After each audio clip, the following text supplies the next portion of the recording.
como todas las noches, y sobre todo preparándonos para escuchar la palabra de Dios, escuchar esa palabra que se acerca en el Hijo Jesús. Él es la palabra hecha carne que viene a nuestra vida, que vamos a escuchar en los evangelios, que se hace viva en nuestras vidas, porque Él ha resucitado de entre los muertos. Y por eso, antes de empezar con este rato de oración, antes de escuchar y leer el Evangelio de San Marcos, vamos a hacer silencio en nuestro corazón. Ya sabemos que la primera parte siempre de la oración es prepararse para la oración. Prepararse significa hacer silencio, tomar conciencia con quién vamos a estar y, mejor dicho, quién es el que ya está en mi vida, pero que en este momento de oración quiere venir de una manera más íntima a nuestras vidas. Por eso le damos cabida, le hacemos espacio en el silencio, dejando sentimientos, dejando experiencias vividas, dejándoselas a Él. La primera actitud no es ir a Él con nuestras preocupaciones para que Él las atienda. El discípulo, yo creo que ha pasado esa etapa que va de ir a Jesús para pedirle favores, al estar con Jesús para encontrarse con Dios nuestro Padre, que quiere venir a nuestra vida por medio de su Hijo Jesucristo, en el don del Espíritu Santo, para que así entremos en sintonía con Él. Y desde el silencio, donde le decimos a Dios que sabemos que está con nosotros, que está en nuestra vida, que nos acompaña, que queremos que venga como Él quiere venir a ella.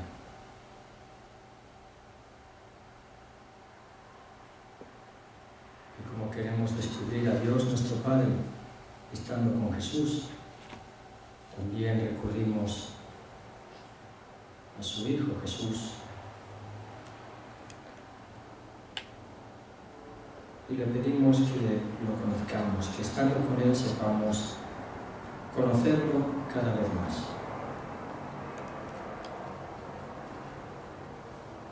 Para que al conocerlo también le amemos cada vez más. Y que amándolo lo sigamos y nos convirtamos en sus discípulos. Y queriendo estar con Jesús, leemos el texto del Evangelio de San Marcos en el capítulo 9, versículos 30 a 37. Ya hemos dicho que vamos a dividir en dos partes, del 30 al 32 o al 33, según los autores. Algunos incluyen el 33 en esta primera parte, y es el caso de la estructura que ponemos aquí en la pantalla, y algunos el 33 lo pasan al siguiente relato, que es la discusión sobre quién es el más importante. Hemos visto que desde el capítulo 8 ya Jesús nos está invitando a ponernos detrás de Él y a seguirlo para convertirnos en sus discípulos. Y decíamos que estos son los capítulos del discípulo al modo de Jesús, del pasar a ser realmente discípulo de Jesús, a su modo, no al nuestro. Muchas veces vivimos la fe a nuestro modo y le pedimos a Dios que venga a nuestro modo. Ahora el discípulo ya no vive a su modo, a su manera, sino que quiere vivir a la manera de Jesús. Por eso son tan importantes estos dos capítulos del Evangelio de San Marcos, para seguir, para ser discípulos, para por el camino llegar con Jesús hasta Jerusalén. Marcos 9, 30 a 33. Y saliendo de allí, caminaban a través de Galilea, y no quería que nadie lo supiera, pues enseñaba a sus discípulos: y les decía: el Hijo del Hombre será entregado a manos de hombres, y lo matarán. Y una vez muerto, resucitará después de 3 días. Pero ellos no entendieron lo dicho y temían preguntarle. Y llegaron a Cafarnaúm. Y ahí seguimos con los versículos hasta el 37. Y cuando estaba en la casa, les preguntaba: ¿qué discutíais en el camino? Y ellos callaban, pues en el camino discutían entre ellos quién era el más importante. Y sentándose, llamó a los 12 y les dijo: si alguien quiere ser el primero, sea el último de todos y el siervo de todos.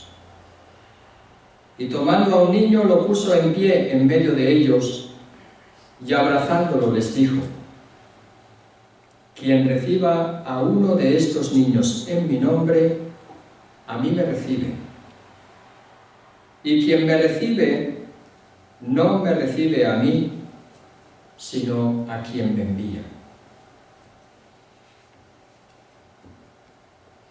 Invocamos al Espíritu Santo para que ilumine nuestra mente y abra nuestro corazón para entender, conocer y amar. Ven, Espíritu Santo, llena los corazones de tus fieles y enciende en ellos el fuego de tu amor. Envía, Señor, tu Espíritu y serán creadas las cosas y renovarás la faz de la tierra. Oh Dios, que has iluminado los corazones de tus fieles con la luz del Espíritu Santo, concédenos el saber obrar animados de este mismo Espíritu para gustar siempre del bien y gozar siempre de su consuelo, por Jesucristo nuestro Señor. Amén. En el nombre del Padre, del Hijo y del Espíritu Santo. Amén. Seguir con esta experiencia de discipulado, de ser discípulos de Jesús.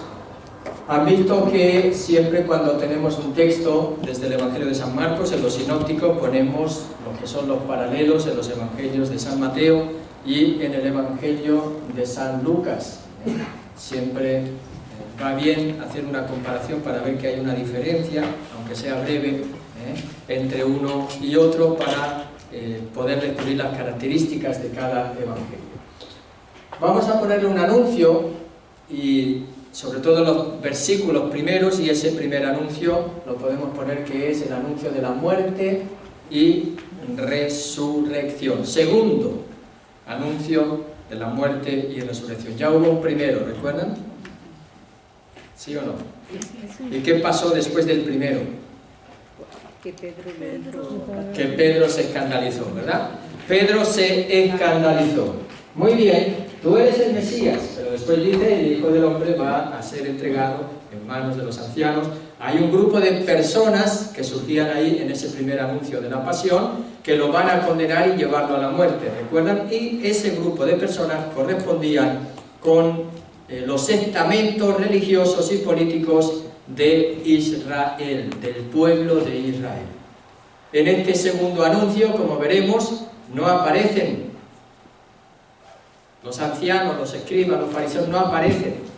Aparecerán, ¿quién? Los hombres, sin más. Y eso va a tener un significado propio, porque por un lado Jesús va a ser entregado por los dirigentes del pueblo judío, pero no solamente por los dirigentes del pueblo judío, sino también por los hombres, refiriéndose a los hombres en general, es decir, por los paganos, por los judíos y por los paganos. Y esos son los que van a entregar a Jesús a la muerte, pero Él va a resucitar al tercer día. Ya dijimos que ese tercer día no es tanto unas matemáticas de 1, 2 y 3, sino que es el misterio pascual, es el vencimiento de la muerte desde la resurrección. Pero vamos a ir desglosándolo poquito a poco en este Evangelio de San Marcos. Y yo les invito ahora a hacer de nuevo este análisis del contenido de la división a modo de contemplación. A modo de contemplación significa que cuando vamos poniendo los versículos nos vamos metiendo en la escena. Dijimos que para la oración es bueno prepararse antes para hacer la oración, ¿verdad? Prepararse es dar cabida, dar acogida, tomar conciencia de ese gran momento durante la jornada de cada día que tenemos con la lección divina y con la oración. Pero al entrar en la oración también es bueno, porque algunos dicen que en la oración les cuesta mucho concentrarse. Entonces es bueno hacer también un ejercicio de concentración. Y ayuda, cuando leemos la lección divina, cuando leemos sobre todo el Evangelio, hacer ese ejercicio de concentración haciendo un ejercicio de meternos en la escena. Meternos en la escena para ver los personajes, quién hay, qué hacen, dónde están, dónde yo me puedo situar, porque con eso yo ya dejo o me adentro en el estar con Jesús junto con los discípulos. Y ese camino ya no lo hacen los discípulos, sino que yo también lo estoy haciendo. Eso es lo que San Ignacio llamaba la contemplación. Contemplación ignaciana, que decía, entonces decía él, aplicar los sentidos. Esos 5 sentidos, aplicarlos a la escena, pero claro, no son 5 sentidos corporales, sino que es lo que San Ignacio llama, cuando nosotros nos acercamos al Evangelio, que nos dice, no es el mucho conocer que harta el alma, sino el sentir y gustar de las cosas internamente. Y eso es lo que San Ignacio, para San Ignacio, es la aplicación de sentidos a las escenas del Evangelio, la contemplación. No es contemplación en cuanto al silencio, del estar con Dios, que es otra faceta de la contemplación, más ligada a la espiritualidad de Santa Teresa de Jesús, San Juan de la Cruz, que es el silencio para que la única palabra resuene, la palabra de Jesús, que es la palabra de Dios, resuene en mi vida y en mi corazón, sino que es una actividad que nos ayuda también a concentrarnos. Y algunos dicen, no, es que mi imaginación vuela, ¿verdad? Pues eso puede hacer que uno se centre en la escena. Entonces, por eso el contenido en la división lo podemos ir leyendo y vamos a ir viendo qué es lo que está pasando, quién aparece allí. Pues, ¿quién quiere leer el versículo 30 para situarnos desde el inicio? Desde allí fueron recorriendo Galilea y no quería que nadie lo supiera. Ahí está. Y saliendo de allí, ¿desde dónde? Desde Galilea ¿Desde dónde? ¿De dónde? No, va hacia, caminaban estaban atravesando Galilea. ¿Dónde va Jesús? hacia Galilea. No va hacia Galilea. Caminaban a través de Galilea, ¿no? ¿A dónde va? No, en el Evangelio. En el Evangelio, ¿a dónde va Jesús? A Jerusalén, ¿no?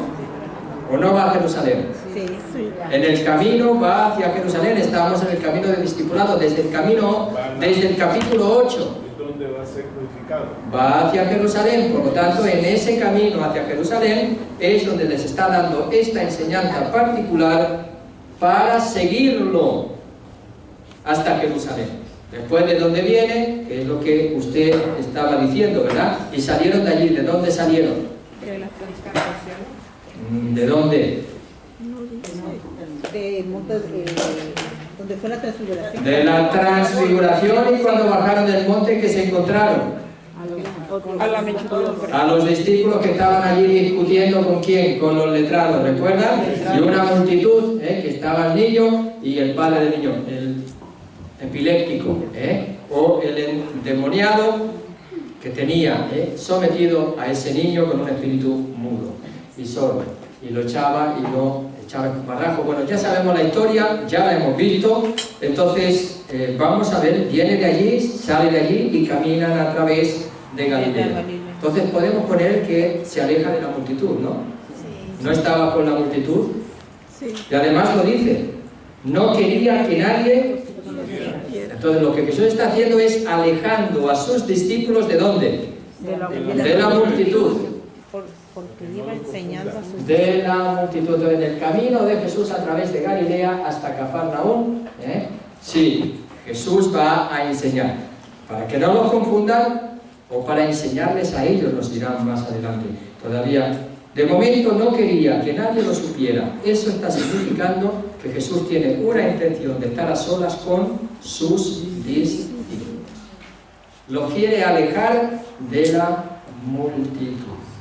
Eso pasa a menudo cuando está Jesús con sus discípulos, porque les tiene que dar una enseñanza, porque los discípulos tienen dificultad para entender la enseñanza de Jesús. ¿Quién es Jesús? El Cristo, el Mesías.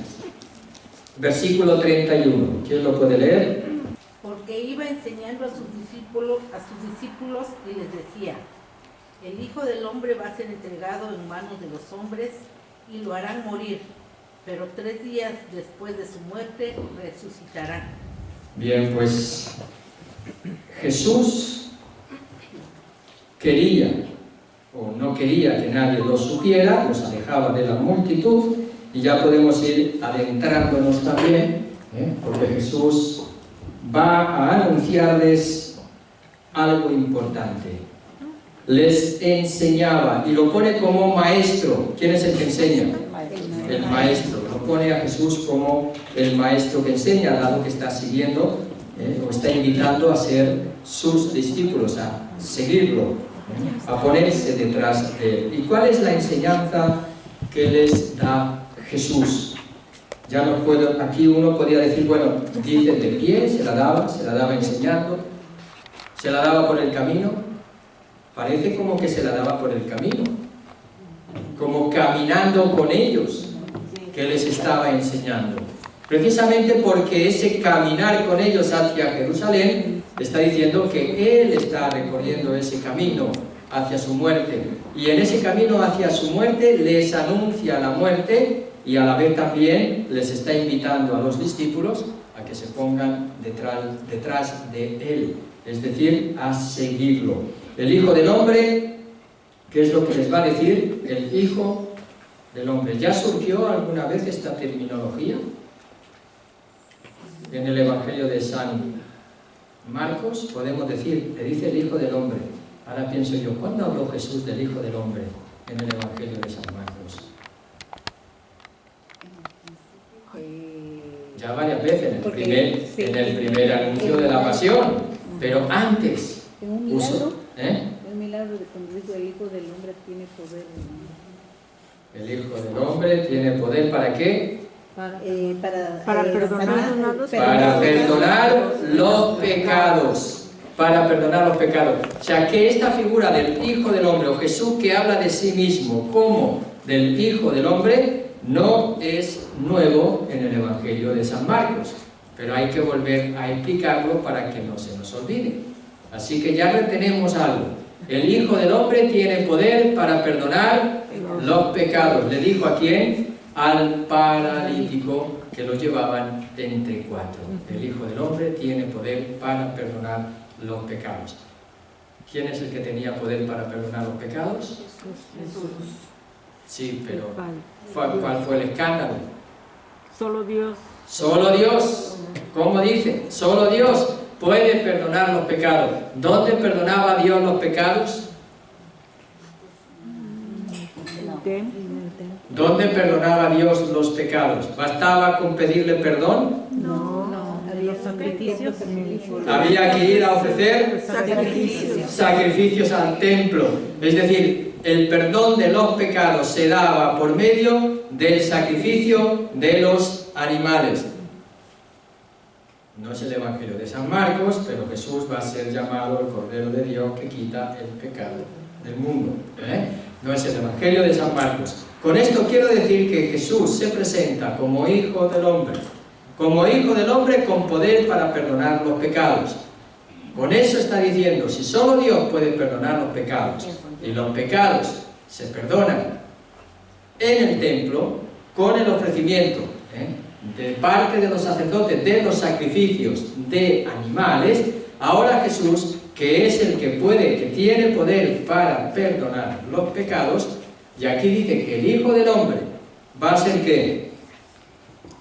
Entregado. Que el Hijo del Hombre va a ser entregado a manos de hombres y lo matarán. Y lo harán morir. Ya tenemos que para el perdón de los pecados, no dice aquí que es para el perdón de los pecados, pero sí lo dirá más adelante, tenemos aquí que el Hijo del Hombre, que tiene poder para perdonar los pecados, va a perdonar los pecados, no en el templo, no con los sacrificios de animales, sino siendo entregado y muriendo. Pero va a ¿qué? A resucitar al tercer día. Miren ustedes, ya aquí hay una revelación importante. Dentro del Evangelio de San Marcos ya estamos viendo, podemos ver que Jesús se ha revelado como el sumo sacerdote que ofrece las víctimas para el pecado del pueblo. Él es el sumo sacerdote que se ofrece a sí mismo. En Jesús se concentra el sacerdocio del pueblo de Israel, se concentra el templo. ¿Dónde se va a ofrecer ese sacrificio? En el templo. No lo va a desarrollar tampoco. De otra manera sí, el Evangelio de San Marcos, pero ya lo está anunciando, algo que va a ser claro y desarrollado en el Evangelio de San Juan. Algo que va a ser claro y desarrollado en la carta a los hebreos. Ven cómo desde la enseñanza de Jesús, la comunidad cristiana empieza a elaborar también su fe en Jesucristo. ¿Quién es Jesús? Esa pregunta permanece en el Evangelio de San Marcos. ¿Quién es Jesús? Nos vamos situando. El Hijo del Hombre es el que va a ser entregado, es el que va a morir y es el que va a resucitar. Y eso va a suceder. Él es la víctima también ofrecida. Él es el sacerdote, el altar y la víctima. Decimos, el sacerdote, el altar y la víctima. Y es así que el Hijo del Hombre. ¿Quién es este Hijo del Hombre? ¿Dónde ha aparecido el Hijo del Hombre? A ver, ¿dónde aparece el Hijo del Hombre? En el Antiguo Testamento. ¿Dónde? En el libro de, dígalo alto, Daniel. En el capítulo 7 del libro de Daniel. Ya lo vimos, lo volveremos a leer. Es aquel, ese como un Hijo del Hombre a quien se le da todo poder. Pero ese poder Jesús no lo va a usar como un juicio de condena o de venganza, como dice el libro de Daniel, sino que ¿qué es lo que va a hacer? Va a entregar la vida. La enseñanza durante el viaje es que va a ser entregado, que va a morir y que va a resucitar. Y ese ser entregado nos está hablando de otro personaje, entregado a manos de hombres y que lo van a matar. ¿Quién es ese otro personaje? ¿Cómo? ¿Qué personaje que sale en el profeta Isaías? Sí. El siervo. El siervo sufriente de Yahvé. El siervo sufriente de Yahvé. Capítulo 53 del profeta Isaías. Bueno, el siervo sufriente sale en otros textos también, en los Salmos, sale también no solamente en el capítulo 53, sino a lo largo de varios capítulos del profeta Isaías, que llaman el Deutero Isaías o el segundo Isaías, que es del 42 hasta el 53, ahí aparece de distintas maneras y también en algunos salmos, como veremos. Pues ahí está, siervo sufriente de Yahvé. Así es como el Hijo del Hombre va a realizar su juicio, que es un juicio de salvación. Y esa salvación va a venir por el siervo sufriente que entrega la vida por la expiación de los pecados de muchos. Ese sentido expiatorio de la muerte de Jesús, que si bien no aparece aquí de una forma directa, sí va a aparecer en la referencia al siervo sufriente de Yahvé. Y una vez muerto, resucitará después de 3 días. Esa es la enseñanza de Jesús, el contenido de la enseñanza. Bueno, ya sabemos que Jesús se ha alejado de la multitud. Ya sabemos que por el camino les está enseñando a sus discípulos algo que él considera muy importante. Y esa enseñanza que les da Jesús es acerca de su muerte y resurrección. Es un anuncio de su muerte y resurrección. ¿Y entonces qué les pasa a los discípulos? De todos modos, los discípulos no entendían lo que les hablaba y tenían miedo de preguntarle qué quería decir. Bueno, tenemos dos cosas. Por un lado, no entienden. Y por otro lado, ¿cuál es la otra? Tienen miedo de preguntarle. Pues ya vamos a ver Jesús que les enseña que va a ser entregado, que va a morir y que va a resucitar al tercer día. Tenemos ahora que los discípulos, en primer lugar, no entienden. ¿Y qué harían los discípulos no entendiendo? Se mirarían los unos a los otros y se dirían, pues este hombre se le ha ido la cabeza. Este hombre se ha vuelto loco. ¿No pensaron así los parientes de Jesús cuando se acercaron a él después de la elección de los 12 que constituyó para que estuvieran con él? ¿No es que se presentaron los parientes de Jesús y dijeron, se ha vuelto loco, vamos a llevárnoslo? ¿Recuerdan? Bueno, pues ese no entender a Jesús es propio de los discípulos en el Evangelio de San Marcos. Forma parte de algo que hemos llamado como en el Evangelio de San Marcos, esa incomprensión. Del secreto. El secreto mesiánico. El secreto mesiánico. ¿Recuerdan por qué? Porque ¿cuáles eran las otras características del secreto mesiánico en el Evangelio de San Marcos? No tenía uno que, bueno, no tenían que hablar. El mandato de guardar silencio. Después de algunos de los milagros de Jesús, o incluso de la expulsión, el mandato de guardar silencio después de un milagro, y el mandato de guardar silencio ¿a quién? En los exorcismos les prohibieron, los callaba a los demonios, incluso cuando le decía sabemos quién eres, el hijo, ¿recuerdan? Y él le decía cállate y sal de él. ¿Por qué? Porque no quería ser proclamado por los demonios, evidentemente, porque eso los confunden todavía, aquel es el que confunde, el que divide. Sin embargo, los discípulos también la incomprensión por parte de los discípulos. Tanto es así que al mismo Pedro le va a llamar, después de la confesión mesiánica, le va a llamar ¿qué? Apártate de mí, Satanás. ¿Y qué le dijo? Porque no piensas como Dios, sino que piensas como los hombres. ¿Y quiénes son los que lo van a entregar aquí ahora a Jesús? Los hombres.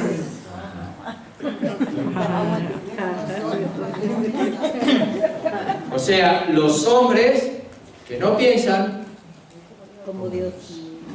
Y hay en otras situaciones y circunstancias en las que Jesús va a hablar también, y ustedes lo saben, de que no enseñan o se saltan el precepto de Dios. ¿Para qué? Para enseñar las tradiciones de quién. De los judíos. De los quién. ¿Cómo lo dice el Evangelio de San Marcos? Para enseñar las tradiciones de quién. De sus padres. No, dice las tradiciones de los hombres. Dice las tradiciones de los hombres. Por eso aquí los que los van a entregar, ¿quiénes son? Los hombres.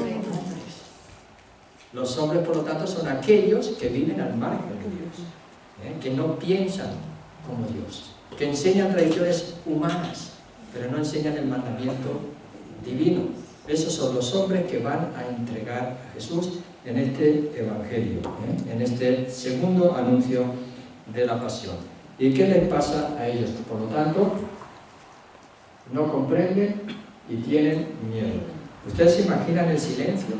Mirarse y estar en silencio. Mejor no hablar. Métanse en la cena, ya que dijimos que nos vamos a meter en la cena, ¿no?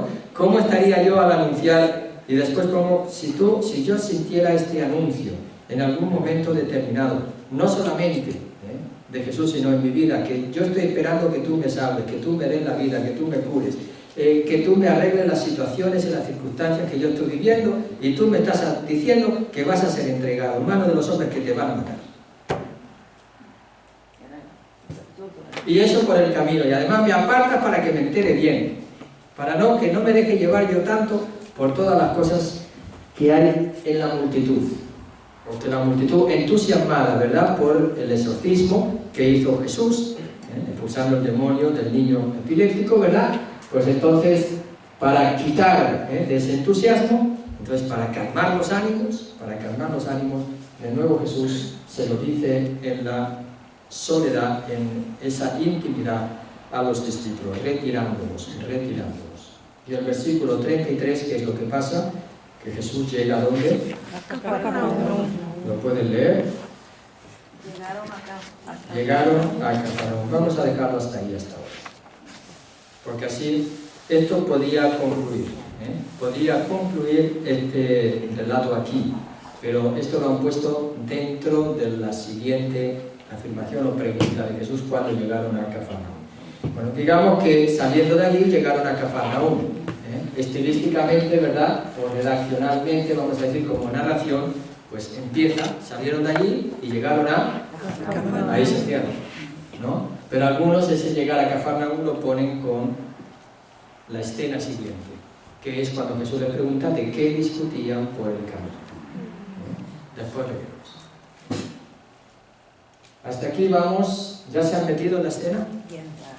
¿Ya están dentro? ¿Bien dentro o no? Me dicen que lo hagan ahora, háganlo cuando hacen la lección divina. Cuando hagan la lección divina. Cuando hagan la lección divina, métanse en la escena. Yo he explicado, yo me he salido muchas veces de la escena, ¿verdad? ¿Pero por qué? Porque a veces dice, ¿y cuándo habló Jesús de esto? Esto no es nuevo.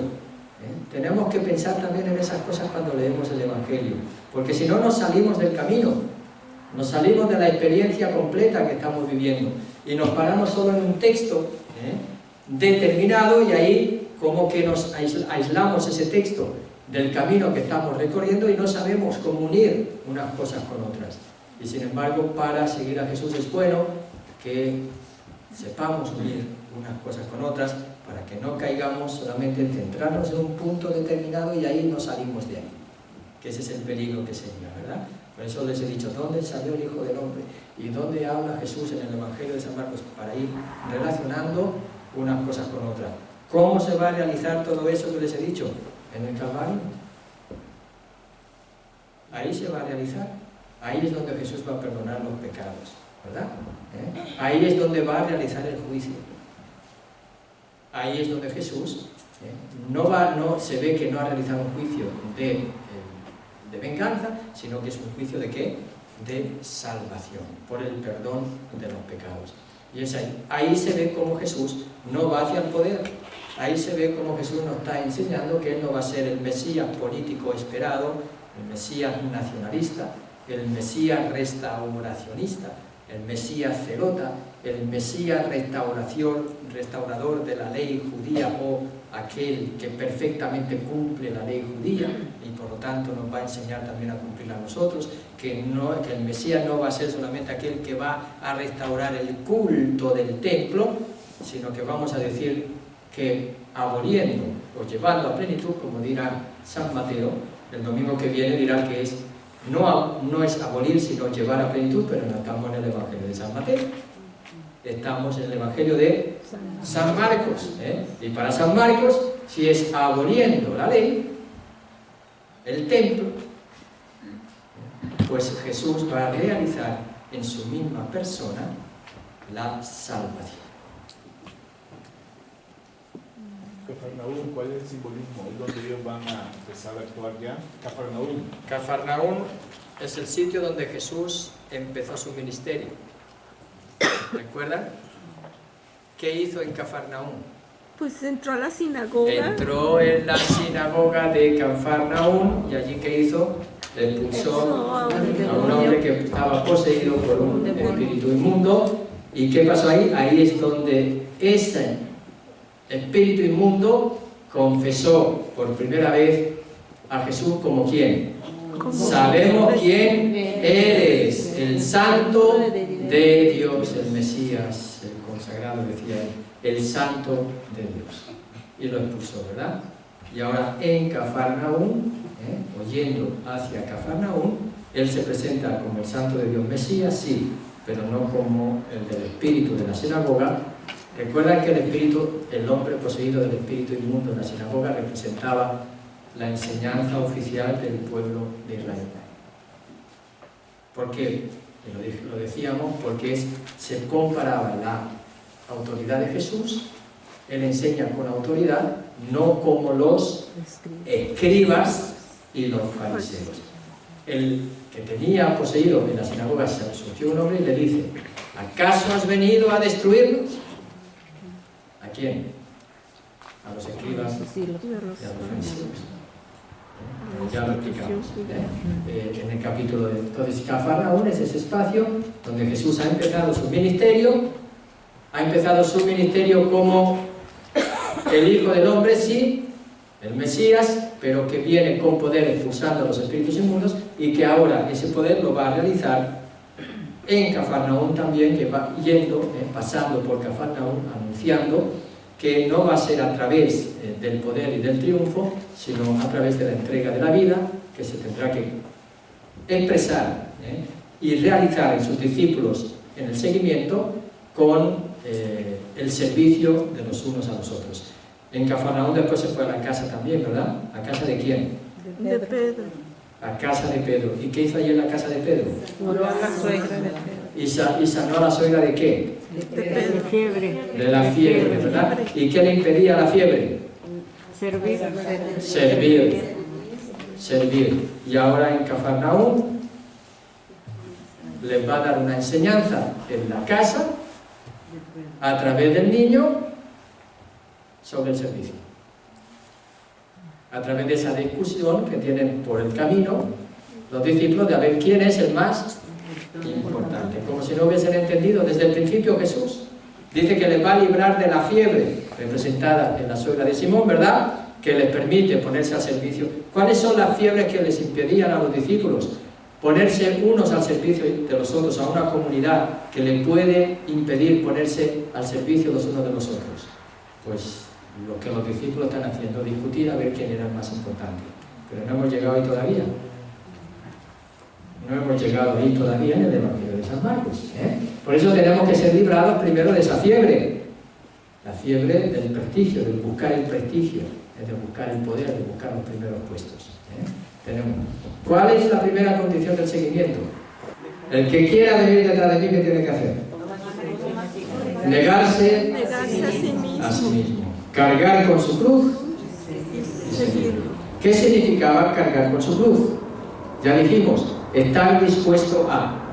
Eso es claro que ya lo explicamos, pero lo voy a volver a repetir sintéticamente, porque es verdad que muchos confunden lo de cargar con la cruz con la aceptación de los sufrimientos, de los dolores, de las enfermedades y de las dificultades de la vida ligadas a las relaciones humanas. Bueno, eso puede ser una faceta, pero dijimos que cargar con la cruz es estar dispuestos a pasar lo que Jesús pasó en el camino hacia el Calvario, porque fue en el camino hacia el Calvario donde Jesús cargó ¿con qué? Con su cruz. ¿Y qué pasó Jesús en el camino hacia el Calvario? Humillaciones, insultos, vituperios, rechazos, burlas, golpes, es decir, el maltrato más atroz que puede pasar un ser humano. Ser humillado, ser rechazado. Y eso es lo que significa cargar con su cruz. Pero cargar con su cruz va ligado a ¿qué? A perder la vida. ¿Recuerdan? Negarse a sí mismo, me tengo que negar a sí mismo. Claro que me tendré que negar muchas veces a mí mismo, pero perder la vida ¿por quién? Así nomás, por un sentimiento de masoquismo, así porque a mí me gusta sufrir. No.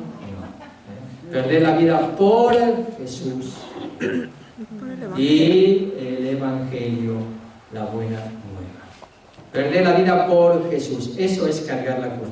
Es decir, cargar la cruz significa estar dispuesto a pasar todas las humillaciones, rechazos y persecuciones ligadas al seguimiento, a la coherencia y a la fidelidad a Jesús y a su Evangelio. ¿Recuerdan que lo dijimos eso? Por ejemplo, si hoy nosotros no estamos de acuerdo con ciertas cosas, entonces seremos perseguidos, no nos van a querer, ¿verdad?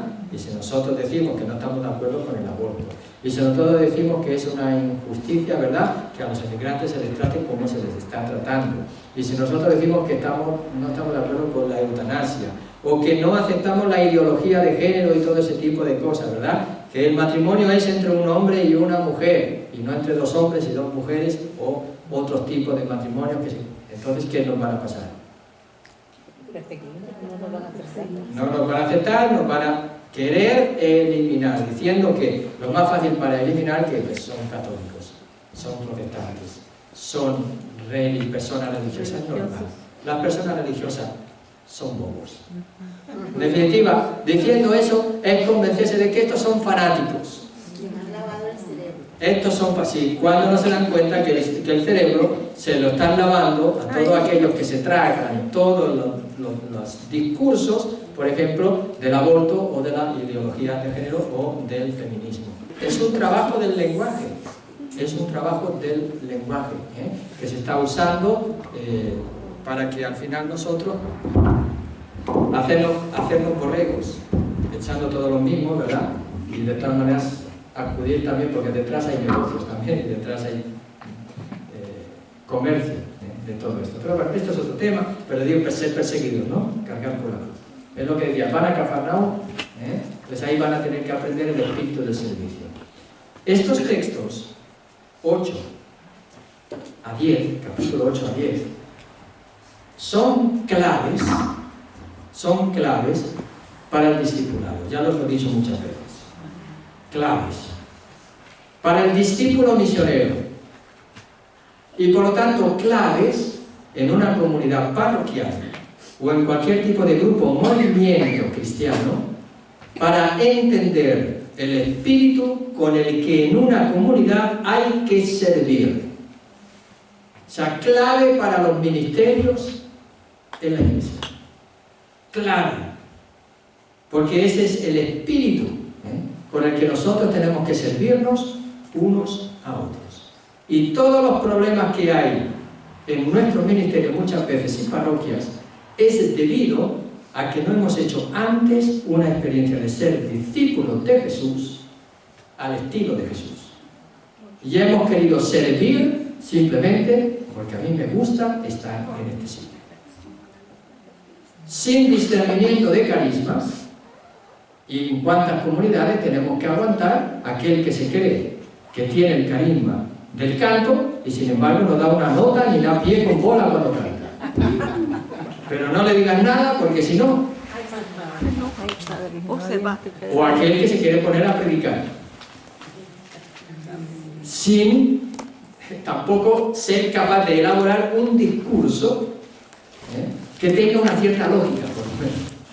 Que lo único que hace es gritar o cantar o decir siempre lo mismo y entretener a la gente, que eso también puede ser, pero no son capaces de elaborar un camino de seguimiento, como el Evangelio de San Marcos nos está comunicando en su Evangelio, ¿verdad? Porque Jesús mismo hizo ese camino con sus discípulos. Y entonces los que escribieron los Evangelios dicen, el camino que nosotros hemos recorrido con Jesús también queremos que lo recorran otras personas, todos aquellos que van a creer en Él, y por eso los Evangelios se escriben, para ayudarnos a nosotros a recorrer también ese camino de discipulado con Jesús, evidentemente, de convertirnos en discípulos de Jesús. Y ahí lo subrayo. Estos textos son fundamentales para los ministerios en una iglesia. Por eso yo siempre he dicho y quisiera que aquellos que estén en los ministerios de nuestra iglesia sean los que están recorriendo este camino y no aquellos que dicen, no, pues yo quiero ser lector. Pues como necesitamos lectores, sí, venga, hazte un cursito en la diócesis que te dé un diploma, que te enseñen a leer y que te enseñen a proclamar y con eso ya estás ligado, sí. Pero después tienes que volver a la parroquia y después no sabes los problemas que esa persona va a dar en la parroquia y en la comunidad. ¿Por qué? Porque no tiene el espíritu del discípulo o de la discípula. No lo tiene. ¿Por qué no lo es? O tiene muchas dificultades para asimilar y asumir este espíritu de discipulado en las condiciones de Jesús. Entonces, el interés de Jesús por estar a solas, ¿qué está significando? Que Él quiere enseñar a sus discípulos estas condiciones, quieren que entiendan muy bien quién es Él y cómo Él es el Mesías. Recuerden que el Evangelio de San Marcos nos está diciendo, ¿quién eres tú? ¿No? ¿Quién es este? ¿Que hasta qué? Hasta el mar, los vientos, le obedecen.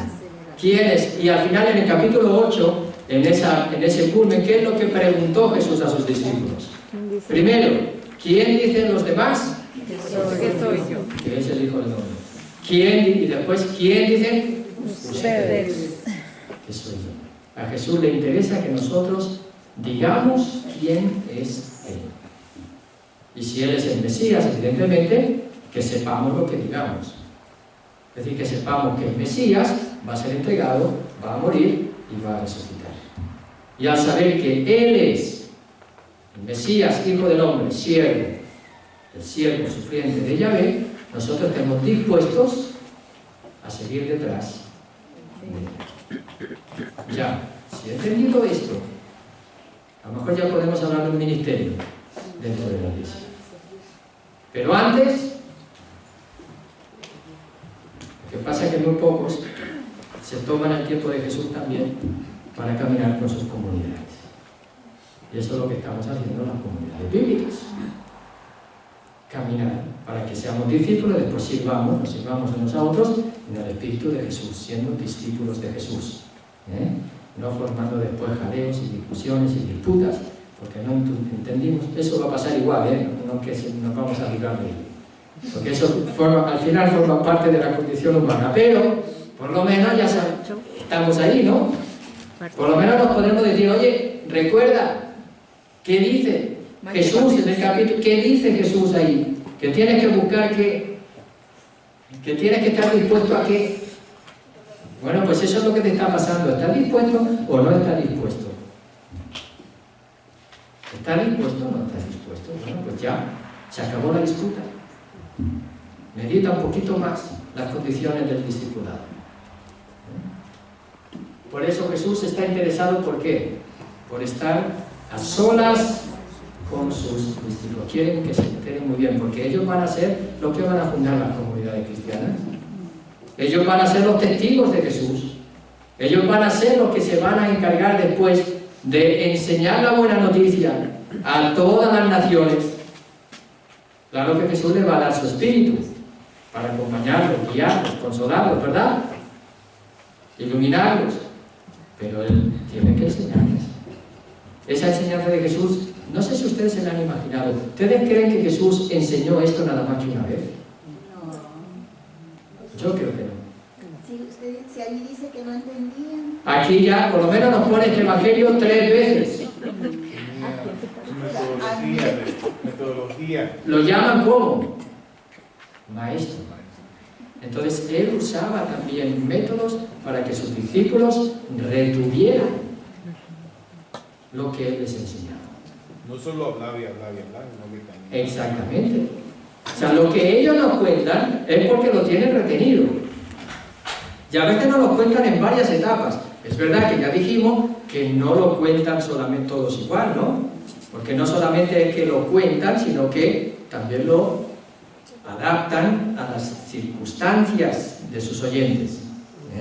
Y eso es lo que se llama la transmisión de una tradición oral. La tradición oral que precede a los evangelios y que se fue cuajando en documentos. Documentos es uno de los documentos que se llama Q, ¿recuerdan? La teoría de las 2 fuentes o de las 3 fuentes, esos documentos. Documento Q, el documento Q que era ese documento común a Mateo y a Lucas, pero que también podía venir y se fue cuajando también desde la tradición oral. Documentos de enseñanzas de Jesús. Enseñanzas y dichos de Jesús. Bueno, esto ya lo comentamos, ¿no? Como para decir que uno dice, Jesús dice aquí que se preocupó por estar a solas con sus discípulos. Por lo tanto, Jesús tenía interés en que sus discípulos captaran las cosas que son importantes. Y él seguramente usó como maestro, se le llama maestro, porque además invitó a que los sigan detrás de él, tuvo también su método pedagógico. Las parábolas, por ejemplo. Eso es un método pedagógico, claro. Las parábolas son imágenes que fácilmente se quedan en aquel que las escucha. Pero en este caso el anuncio de la muerte, de la pasión y de la resurrección, se ve que eso costó que los discípulos lo asimilaran. Por eso Jesús tuvo también seguramente que insistir más de una vez.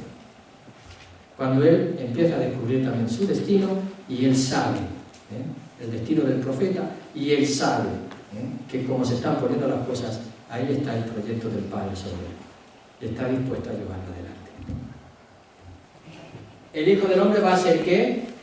Entregado. Aquí tenemos las referencias de la entrega del Hijo del Hombre, relacionada también en su entrega con el capítulo 53 del profeta Isaías. Ese capítulo 53 del profeta Isaías, o Segunda Reyes 21, o el Salmo 105, que hay alguien también que es entregado en manos de los hombres. Cada cual seguía su propio camino. Y Yahvé descargó sobre él la culpa de todos nosotros. Fue maltratado y él se humilló y no dijo nada.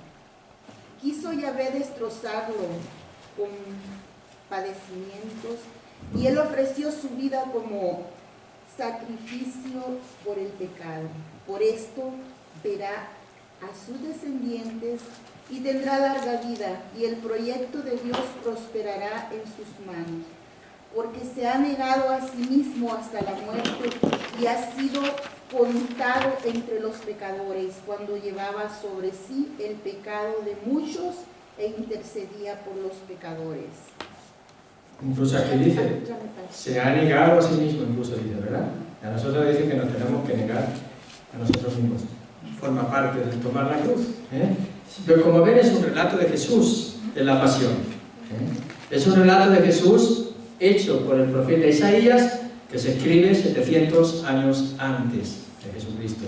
Ese siervo de Yahvé no se puede identificar con ningún personaje, históricamente hablando, que en esa época apareció, con ese significado su vida. Ni siquiera se puede relacionar con el pueblo de Israel, que algunos lo han querido relacionar con el pueblo de Israel, sino que es ese siervo de Yahvé en los términos, y en los términos del siervo sufriente de Yahvé, Jesús va a anunciarse como el Hijo del Hombre, que va a ser entregado, que va a morir y que va a resucitar. Ahí también dice que va a ver la luz a causa de su sufrimiento. Entonces ahí tenemos ese capítulo de 53 del profeta Isaías, que resume el destino del siervo de Yahvé, que es ese Hijo de Hombre, que no solamente es Hijo de Yahvé, sino que es el Hijo del Hombre que viene entre las nubes del cielo. Y Jesús les va a decir también en la pasión que verán, cuando le preguntan, ¿eres tú? Verán al Hijo del Hombre venir entre las nubes del cielo con sus ángeles. El Hijo del Hombre que va a ser entregado, muerto y resucitado, es el Hijo del Hombre que va a venir también llevado por las nubes del cielo, entre las nubes del cielo con sus ángeles en el juicio final. Por lo tanto, es también ese Hijo del Hombre del profeta Daniel, pero que no es el Mesías como ellos lo esperaban. Aquí tenemos la referencia. Aquí va a ser entregado, no se pone en el profeta Isaías en manos de alguien, pero la referencia al siervo sufriente de Yahvé está realizada. Y al final, de nuevo, el miedo de los discípulos. No es la primera vez tampoco que en el Evangelio de San Marcos los discípulos tienen miedo. ¿No recuerdan? La barca. La barca. Tuvieron miedo los discípulos, pero también cuando calma la tempestad, tienen miedo los discípulos en 6:50 y en 9:6. Aquí tenemos varios textos en los que aparecen en el Evangelio de San Marcos los discípulos teniendo también el versículo 30 a 31. Ya lo hemos leído, vamos a volver a leerlo para volver a leerlo. Desde allí fueron recorriendo Galilea, y no quería que nadie lo supiera. A los discípulos les explicaba: Siga. El Hijo del Hombre va a ser entregado en manos de hombres que le darán muerte. Después de morir, al cabo de 3 días, resucitará. Ellos, aunque no entendían el asunto, no se atrevían a preguntar. No, ella se pasó. 30-31 se marcharon de allí, iba enseñando a sus discípulos, les anuncia la pasión, la muerte y la resurrección. Hasta ahí. Después ellos seguían por el camino, ya lo sabemos. Ellos no entendieron, eso ya es versículo 32, pues el 30 y el 31, donde vamos que Jesús, ya lo hemos dicho, quiere de incógnito, no quiere que se sepa. Yo a veces me pregunto si no nos hemos puesto, ¿verdad? Es bueno que nosotros nos metamos en la escena y vemos qué es lo que hacía Jesús, porque si no a veces nos hacemos de Jesús unas imágenes que son un poquito raras, ¿verdad? Nos imaginamos que Jesús estaba ahí disponible para todos en todo momento y en cualquier circunstancia. No era así. Y no era así. Él también se alejaba de la gente. Él también buscaba el ser incógnito, que no se supiera dónde estaba, porque había también otras cosas que él tenía que hacer, entre ellas la oración y entre ellas ¿qué cosa? Enseñar a sus discípulos. Enseñar a sus discípulos. Jesús iba entregando su vida, sí, significaba eso que en todo momento. Otra de las cosas que a veces no nos damos cuenta, él dice que curó a muchos, pero no a todos. Muchas veces nosotros pensamos, ¿verdad?, que una de las características es que el discípulo de Jesús, mismo Jesús, tiene que curarlos a todos. ¿Sí? No, él no curó a todos, porque son milagros. No era para decirnos que él vino a curarnos de todas las enfermedades, aunque hay un resumen que nos curó de toda enfermedad y de toda dolencia. Él no curó a todos. No curó a todos. Ah, no, es que no curó a los que le faltaba fe. No, porque los milagros que Jesús hizo es revelación del reino de Dios. Son signos del reino de Dios que se acerca. El poder de Dios sobre las fuerzas del mal, ese poder lo lleva Jesús, Jesús lo tiene, y él precisamente lo va a manifestar en ese poder que va a ser vencer al diablo, que nos tiene esclavizados con la muerte y el pecado. Por eso es signo de ese reinado de Dios que se acerca a nuestras vidas, que sí que implica una liberación de las fuerzas del mal, pero que sobre todo tiene que ser construir el reino de Dios con una actitud de ponernos al servicio los unos de los otros. Y eso es el núcleo del mensaje de Jesús. Algunos dicen que la primera cosa que tenemos que hacer los discípulos, porque Jesús nos mandó para eso, es estar con Él, y después Él dice enseñar y hacer milagros. No todos tienen el don de hacer milagros. No todos tienen el don de hacer milagros. Por lo tanto, no es un signo de que uno es un verdadero discípulo de Jesús si hace o no hace milagros, pero sí si ama o no ama. Eso sí. Si tienes espíritu de servicio, si tienes espíritu de ser los últimos, de negarse a sí mismo, de cargar con su cruz, de perder la vida por Jesús, eso sí. Esos son los signos del discípulo. Aquí Jesús nos dice, el que quiera ser mi discípulo, que haga muchos milagros. En ninguno de los dos capítulos, del 8 al 10, se caracteriza el ser discípulo de Jesús por el hacer milagros. Él los enviará después, sí, con su poder, sí. Pero la característica del discípulo no es hacer milagros, sino negarse a sí mismo, cargar con su cruz, perder la vida, y ahora vamos a seguir, porque Él no se ha parado todavía la cosa. Ahí no se ha parado todavía. Por lo tanto, Jesús tiene que enseñarles el incógnito. El libro de incógnito muestra que también la importancia de lo que Jesús va a hacer, el retirarlos de la multitud. El querer enseñarlos a ellos fuera de la multitud, quiere dedicarles ese tiempo especial, porque es importante lo que Jesús les va a enseñar.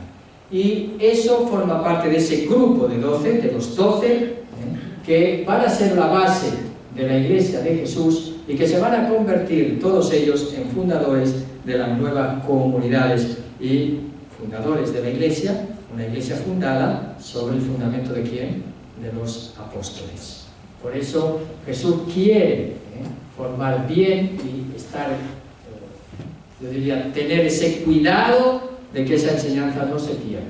Deberá ser el discípulo de ese grupo el continuador de la misión. Imagínense si ellos no hubiesen entendido ese mensaje de Jesús que nos hubieran transmitido. Gracias a Dios que lo entendieron, ¿verdad? Pero lo entendieron porque ellos también tuvieron que dar la mayoría de los días. No todos, hay algunos que no, pero casi todos tuvieron que dar la vida. Y eso es porque entendieron bien el mensaje de Jesús. Lo que aquí se está tratando en este Evangelio es algo crucial, es algo importantísimo, es algo que no se nos puede escapar, que no se nos puede escapar. Así que si vamos un día al retiro y venimos un montón de cosas, ¿verdad?, en la cabeza, pero si en nuestra vida se nos escapa esto, estos 2 capítulos, no somos discípulos de Jesús. ¿Se puede decir que Judas no entendió eso? Bueno, Judas es el que lo entregó, ¿no? Entonces no entendió. Judas el que lo entregó. ¿Recuerdan cuando constituyó a los 12? Va a ser entregado en manos de ¿quién? De los enemigos. Y dice, cuando nombra a Judas en la lista de los 12, Judas el que lo entregó, el traidor, el que lo entregó. Y aquí el Hijo del Hombre va a ser entregado en manos de ¿quién? De los hombres. En manos de los hombres, por los hombres. Los paganos. Por los paganos, los hombres está significando aquellos que aquí es más abierto porque no está hablando de los ancianos ni de los escribas, sino que está hablando precisamente de los hombres en términos generales, más universal. Aquellos que no piensan como Dios, sino como los hombres. Y no ligado a un pueblo específico, sino un término universal. Dice esta autora que no solamente, a veces pongo algunas cosas de ciertos comentaristas, porque siempre va bien, nos enseñan los comentaristas a ir más allá de lo que nosotros descubrimos. Nosotros descubrimos y tenemos nuestro límite, ¿verdad?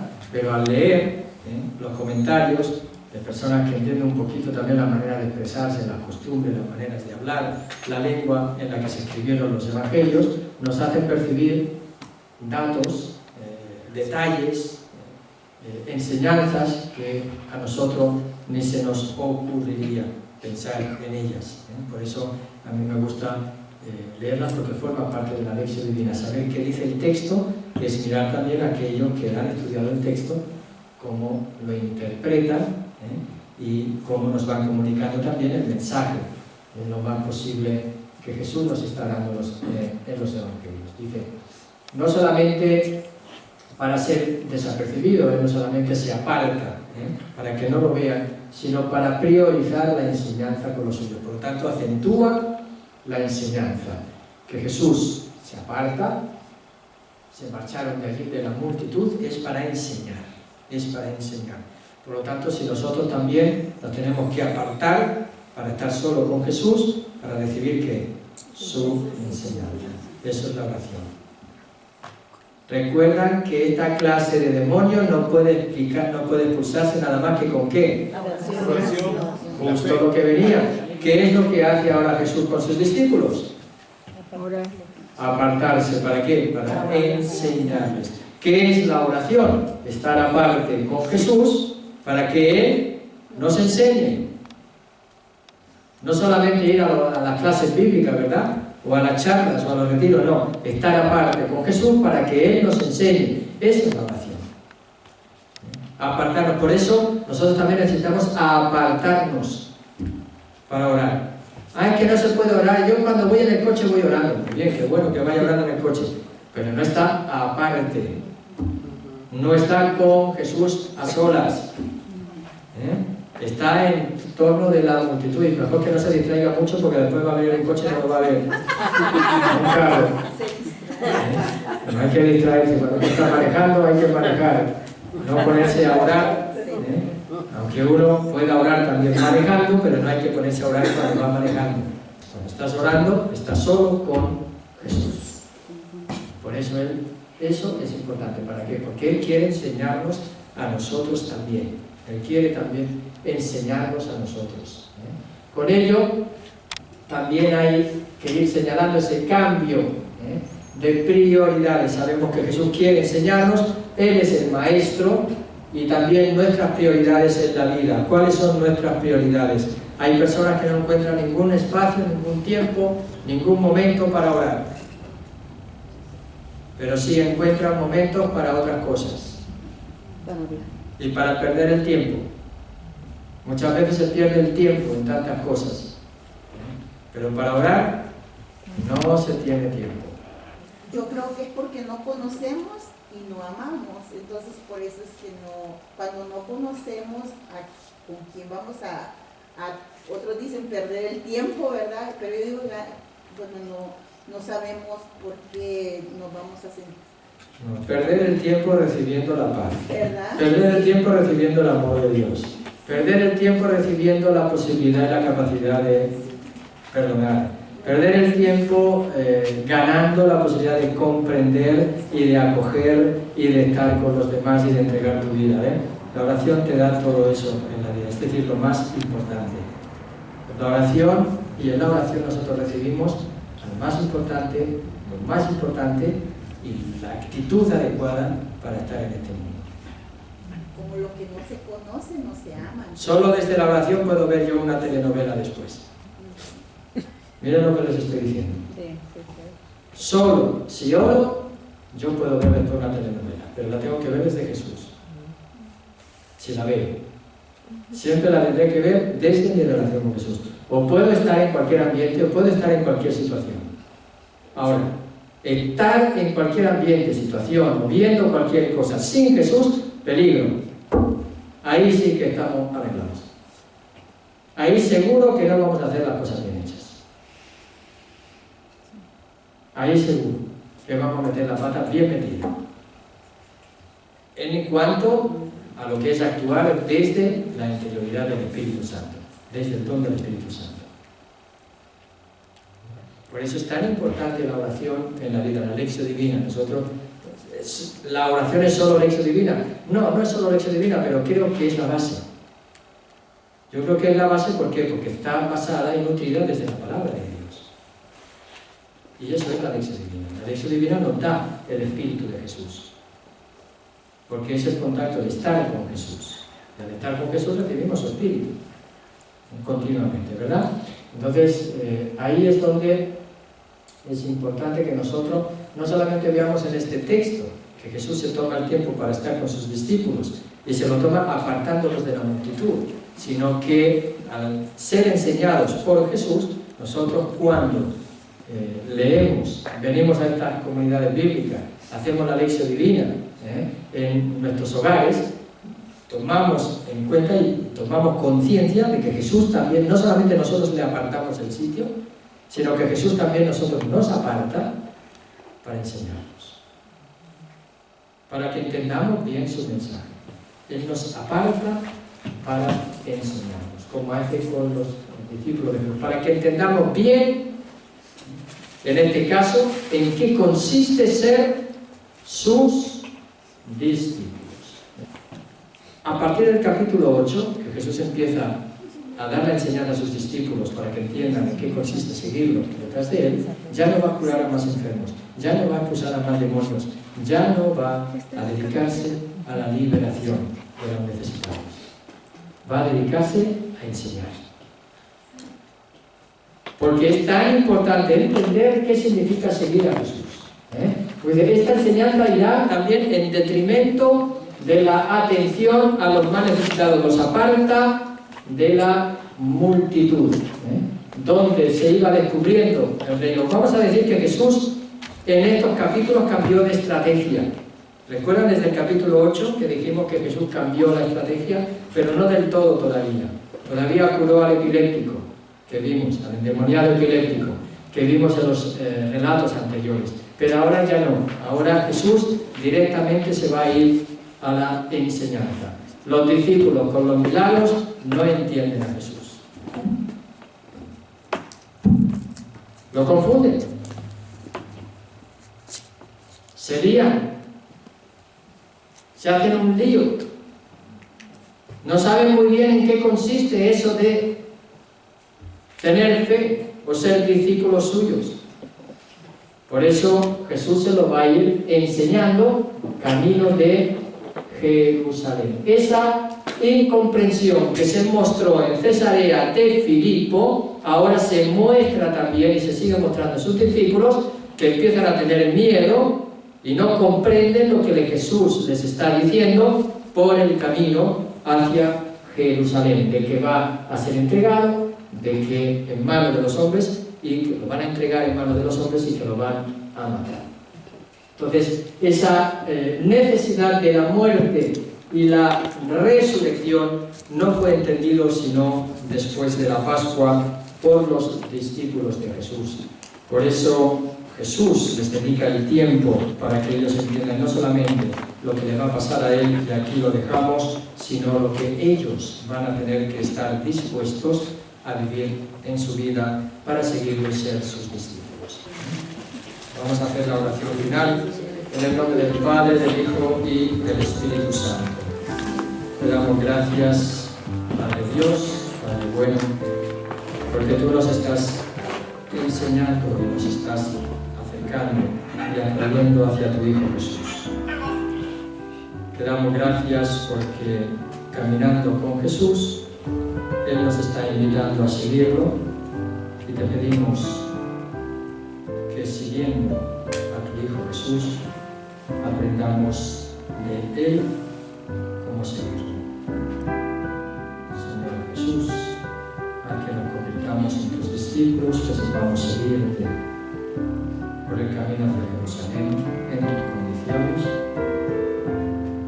que sepamos y tengamos la valentía de dedicar ese tiempo para que tú puedas estar con nosotros, que nos dejemos apartar por ti de la multitud de las tareas cotidianas, de los ajetreos, de las preocupaciones, para ser esa semilla que cae en tierra buena y no entre las zarzas y no entre las piedras y no al borde del camino. Y te pedimos también que sepamos hacer silencio para que el Espíritu Santo nos haga comprender